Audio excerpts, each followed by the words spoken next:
Absolutely. Red wine, red wine. Only get better with time. Only get better with time. Red wine, red wine. Only get better with time. Only get better with time. Only get better. Some girls wonder, other girls whine. This is Red Wine Girl Time. For those of you who are new here, my name is Saika, and if you enjoy conversations about life, love, self-awareness, and self-discovery, this is the show for you. Today we have my amazing best friend with us, Kanae. Hi guys, so for those who don't know me, I'm Kanae, one of Saika's bestest friends ever. If it is not obvious by the title, today's topic of conversation is in the realm of romance. X for a reason. How you feel about Summer Walker's album? I like it, but I do like her first one more. Okay, I've been hearing that a lot.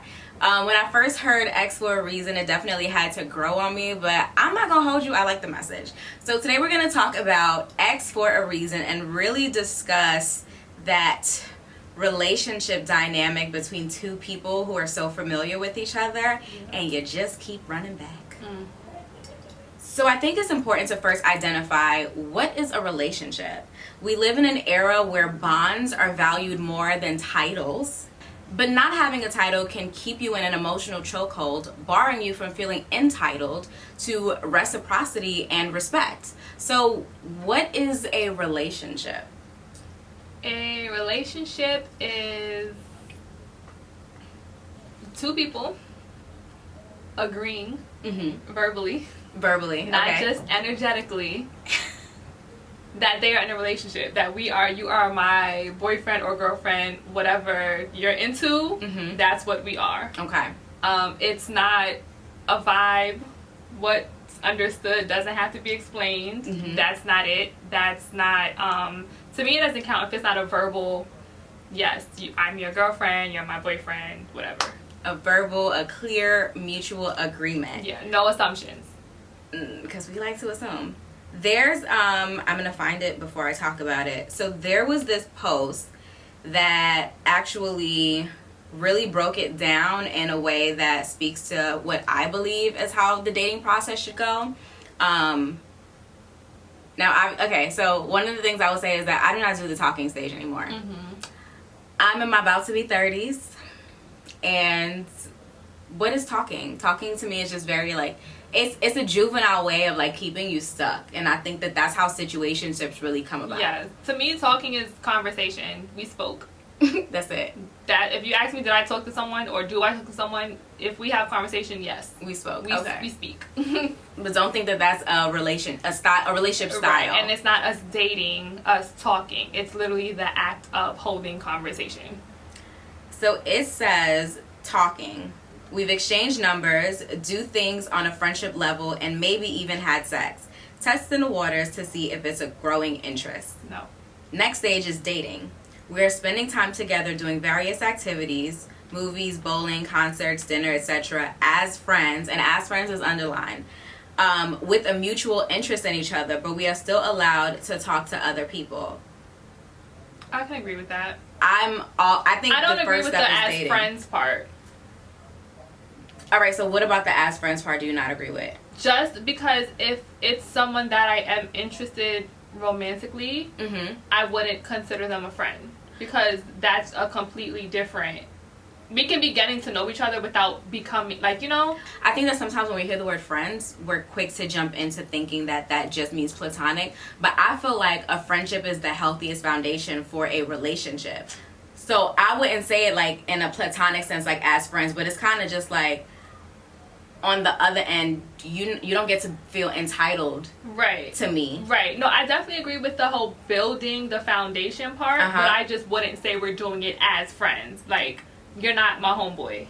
Like, we're not working on you becoming my homeboy, Okay. you know? Okay. So then what would it be? But we're just, that's it. It doesn't have to have that title right there. Okay. If we're dating, then it doesn't have to be, we're going out as friends. Like, we already know we're not together. Okay. So then once you've done your dating pool, you set up your roster, you pick someone, you start dating your top 5, you start dating exclusively. So we are dating, however, we have cut off all other people we're interested in to focus on us getting to know each other better. So that's dating exclusively. And then there's a relationship. Relationship is we have made a mutual agreement to become a couple. It's just you and me, point blank, period. Okay. Go. I think the dating exclusively part isn't necessarily a step, like a clear step. I think a lot of times people just transition from dating into being in a relationship. But so, and it's so funny because what I was gonna start to say was that, like, I do think that dating exclusively and being in a relationship is something that people kind of misinterpret. Yeah.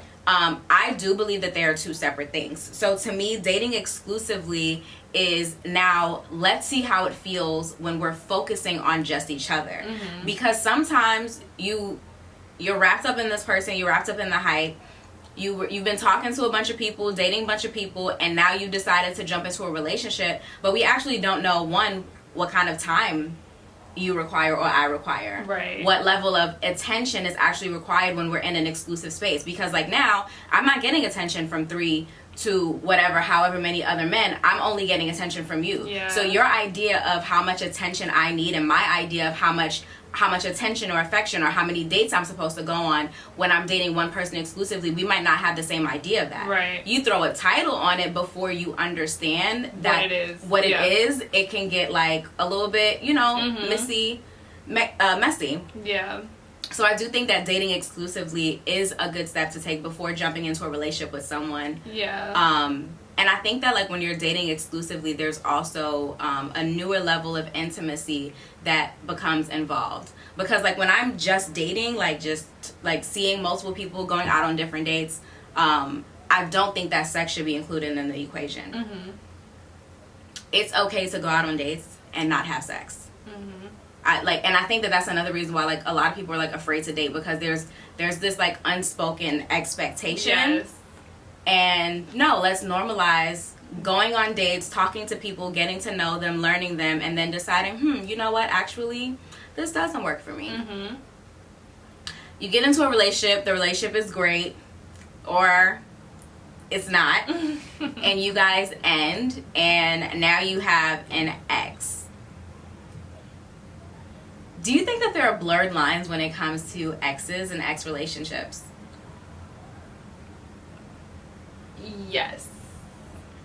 Yes, because some exes tend to feel entitled to you as a person, to your energy, to whatever they used to get from you while you two were together, without understanding that we are not that anymore. So you cannot get that anymore.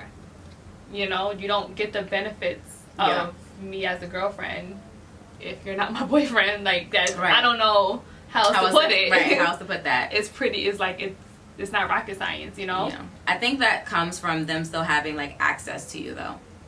Yeah, absolutely. Yeah.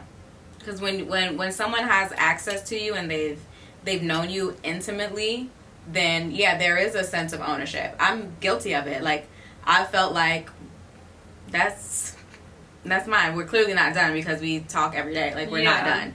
But in reality, like, that can be such a messy situation. So when it comes to being an ex for a reason, the Summer Walker song, I like, when I saw you grow me, it really had to grow me. And I was like, you know what? I dig this message. Like, that is your ex for a reason. Like, why she keep trying to pop up? Yeah. Like, to me, ex for a reason is someone that is left in the past for a reason. Whether the relationship just didn't work out, or you outgrew each other, or, you know, whatever the case is, you haven't worked on building a future with that person anymore, and there is a reason for that. Right. Okay, so what is the most amount of times that you've gone back to one person? 50 billion. Right. Because I'm like, not how many times you've claimed someone, but how many times have you guys revisited being in that space? Yeah. I've done it a few times with a few different, well, not like not with people that I was like official with, but just revisiting that old space. Yeah, I've done that a few times as well. Yeah. Gross. Yeah, for me, I've done that before. Why do you think that happens? So for me, I used to take pride in my exes or men from my past not leaving me alone. Like, I felt like it was a compliment that they just, because not even like them trying to hit me up for sex or anything, but just like, you know, checking in, hey Kanae, how's it going, how's your family, it's like, you can't let me go. Yeah, but as I've grown, I'm like, it's that access. You find comfort in your access to me. So no. Yeah. you can't have it anymore. Yeah, because it's never that they want to build something. I mean, I don't want to say never, but Very rarely. In most cases, very rarely, it's not that they want to build something or actually like try again to work towards something more. A lot of times people just want access to you because they don't want to see you with anybody else. Yes. And for me, I've personally been the girl that got away to a few guys, which is why I kind of took pride in them hitting me up, because I'm like, yeah, like, you know. Right. You'll never But find it's also another. like, but that's the thing. You knew, and you still let me get away. So no, get off my phone. Go home. Like, go call your mother. Don't call me. It's so funny because I feel like when we first had this conversation, like when we first filmed this, because we had to refilm it. When we first filmed this, I was very much like attached to, or I felt so passionately about the conversation because things that I was going through was so fresh. Now I'm so far removed that I'm just like, I really don't care about any, like, I'm not in a, oh my God, my ex. Yeah, we're not doing that. Yeah. It's just, to me, it's like I've already learned the lesson. So to just keep going through that cycle, even if it's not with the same person, it's still the same behaviors. The same behaviors. That doesn't serve me. So it's like, I'm good. So for me, I've only experienced that behavior with one person in my life where like I just kept going back. So much so that like I wouldn't get in a new relationship and be invested in it. Like when I was like dating, or even when I was like exclusively dating someone, I wouldn't allow myself to reach that relationship point. I wouldn't allow myself to be vulnerable. I wouldn't allow myself to be open. I never wanted any new person to start to feel like there's an opportunity for us to dive into something deeper, because I knew that I would always go back to this person. Gotcha. And it wasn't until I started to like really like grow up, because this was years in the making. And I fell in love again. And I had a situation where like I started to go back to now this new ex. And I you know what? Give credit where it's due. So I kind of did it twice. One long term for years on and off, and then the last time I fell in love, my recent ex, we tried again, and then it just didn't feel like how it used to feel when you want to go back to someone and where you feel validated by them trying to keep you in your life and this and that. And so the thing was that the last time was really the last straw with the person that I kept revisiting with, because it's like, you know, your exes see you in most cases, and especially in my experiences, like my exes saw me as the person that they fell in love with in that moment. They also saw me as the person that they broke up with. So all of the insecurities, all of our issues, all of our fears of commitment, because there was always like that issue on both sides, like just this fear of commitment. All of the things that were wrapped up into our relationship identity on the first try is all that they can see. So when a guy comes back and is trying to like work on things, they're either trying to pick up where we left off and we're not the same person. Absolutely. Or they're just wrapped up in who you were. And so for me, it was hard for me to understand that, like, as someone who's constantly growing, and I'm a very dynamic person. I can be coasting for a couple of months, or even be coasting for like a year, and then shoot up in like a month or two with like my work and with whatever I have going on, and like my ambitious creativity and like things like that. And I am a person who is constantly evolving, and I think that's one of my greater gifts. I'm constantly evolving. But if you're coming back into my life and you don't try to learn the new person, Yes. the relationship is not going to work At all. it's not going to work at all. And so I was finding that like a lot of the disconnect that I was having in a new relationship with an old flame was that you're not getting to know the new version of me, and this ain't working. Yeah. So what about you? What made the last time? Just getting tired of being in a cycle. Yeah. Like, this isn't going anywhere. Like, this is literally going nowhere. And then after a while, it loses the hype of whatever. Even if it's like an ex that turned into like a sneaky link. Like, it loses that hype after a while because you're just in the same situation. Right. Either way, no matter which way you look at it, you know? So, yeah, just me getting tired of being in a cycle, serving something that doesn't serve me.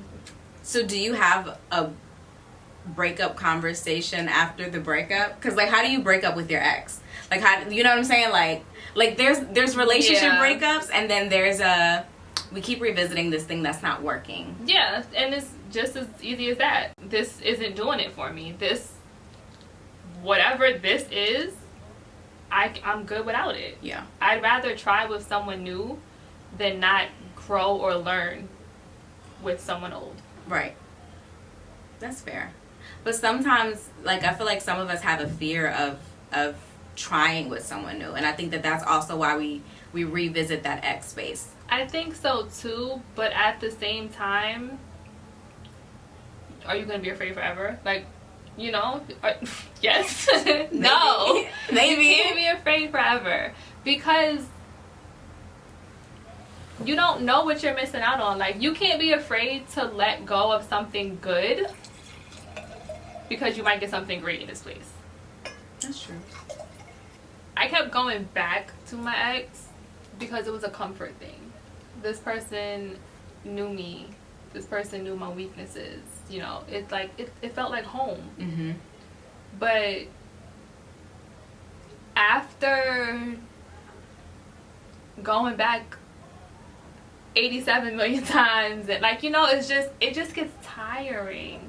But so what was, you have to elaborate a little bit. What was tiring? Just getting nowhere within the relationship. Mm-hmm. So even if we were becoming better friends, that I would have been okay with that. Mm-hmm. If we somehow sparked up the romance again between us, that was okay too. But like emotionally, I felt like stagnant. Mm. And it's boring, you know? Yeah. It's like, I want to feel the magic. yeah, like, what are you doing here? Like, Yeah. nothing, okay, bye. I can't entertain this. Yeah. What is your healing process like after breaking up with an ex? Time alone. At least a year. Yeah. At least a year by myself. Not taking anyone serious within that year. Just because things can get confusing. I think breakups cause a lot of growth with people. So you have to sort of relearn yourself. Mm-hmm. That way you know who you're presenting to the next person. Yes, I love that. You have to relearn yourself so you know who you're presenting to the next person. And that takes time. Mm-hmm. You know? So for me, it's at least a year. It can happen in a shorter time frame. It can happen longer. But yeah, I won't deal with anyone seriously for at least a year. And it's been about 7 years now, so I'm ready. I'm ready. It's easy to feel like on the strengthened side of getting out of a relationship, but have you ever felt like weak In leaving a relationship? in leaving a relationship? Mm-hmm. Absolutely. Because I think we're taught, especially as women, and even as younger girls, we're taught that we're supposed to stick it out. We're supposed to deal with whatever, whether it's cheating or abuse, you know. Oh, but he loves you. If sometimes it just doesn't work out between you two, and that's okay. You Right. can still leave. Like, it's always okay to leave. It's always okay to leave. Yeah, I've learned so much about compatibility. I would say about what, like last year? It was last year. I was dating this guy and we just did not fit. We did not fit. And no matter how much I wanted us to fit, we did not fit. And I found myself like dreading even just spending time with him. And there was nothing wrong with him. Very handsome, tall, such a gentleman, super intelligent. But we just did not fit. And that was the moment that I realized that, like, wow, like, we are so conditioned to want to be wanted that we will take anything and stay anywhere. And granted, thankfully, this wasn't like a bad person or I wasn't in a bad situation, but it was very sad to acknowledge that, like, picture perfect, but it just it's not doing what it needs to be doing for me. And that's okay. The math ain't mathing. The math is not mathing. How do you define compatibility for yourself? Ooh, that's a good question. If I don't have to try, if it just clicks, you know, not to say that I don't want to put an effort or he doesn't have to put an effort, but there's in what certain ways? things. And creating like a bond. Like, I should like to hang out with you. I should like to do stuff with you. I should like to talk to you on the phone. Or, you know, if you call me, I'm not like, oh my God, what do you want? Like, that's not good. If you randomly hit me up to go out or whatever, or if you plan to take me out or, you know, whatever, I shouldn't dread that, like, ugh, I'd rather be shot in the foot than go to dinner with you. Like, that's not, you know? Yeah.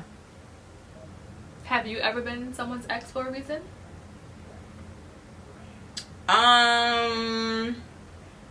From the standpoint of like, well, I mean, yes. But I'm trying to figure out which ex am I talking about. It's difficult when you feel like a magnetic pull towards someone, when you have so many things in common, when you communicate on. But you know what? It just goes right back to compatibility. Chemistry and compatibility are two completely different things. And sometimes we get sucked into believing that chemistry creates compatibility. Right. It is possible to have one without the other, but one is actually more important. Compatibility is more important than chemistry. Like, as you're growing up and depending on, like, what you want, because that's something I always say, I'm like, you know, like, depending on what you want. I want a family. Compatibility is more important than chemistry. Yes. Because with chemistry, you will do some foolish things. You will make foolish decisions and look very, very silly in the process. All in the name of chemistry. Yeah. But I felt something. But I felt everything. No. So I do think that compatibility is more important than chemistry. What about you? I agree. Because I think with chemistry, it's just that little, like, spark. You know? It's just like I'm interested. But that doesn't mean it's going to work out. Yeah. And sometimes it's a full on fire. Right. And fire and flames do not always mean hot chocolate. It can be the house burning down. So, is there a certain timeline of when you can revisit those emotions? Like, when, like, do you feel like there's a certain timeline where it's healthy to revisit those emotions? I would say years down the line. Yeah. At least like 3 to 5 maybe. If I have to put a number on, I would say like 3 to 5 years. Because within that time, one of the two of you have gone through a life-changing event, whether it's like a new job or you lost your job or something happened in your family, like something big. You might have dealt with other people within that time to build yourself, you know, make yourself a new person and stuff like that, learn and grow. So yeah, I would say at least 3 to 5 years. Okay, that's fair. Depending. It can happen shorter time, but yeah. Ooh, what's a good time? Yeah. How, so you start dealing with your ex again and you're testing the waters. How long does it take you to realize, you know what, this is not working? It depends on the behaviors. If you start dealing with your ex again and instantly you see old habits or old behaviors or old insecurities or whatever said, like, this is why I left you alone. Then, like, yeah, run. Yeah. Run fast. I do hope that this new year brings you all new love, so that you don't have to dip back in and deal with your exes, but also if you find it in you to make it work, make sure that you guys are getting to know the new versions of each other. And make it work for the right reasons. Make it work for the right reasons. Thank you so much for tuning in. We will see you again next week, Thursday. Same time, same place. Be sure to like, comment, subscribe, share your love stories with me. Those are my favorite. Yes. And yeah, be sure to follow us on Instagram as well.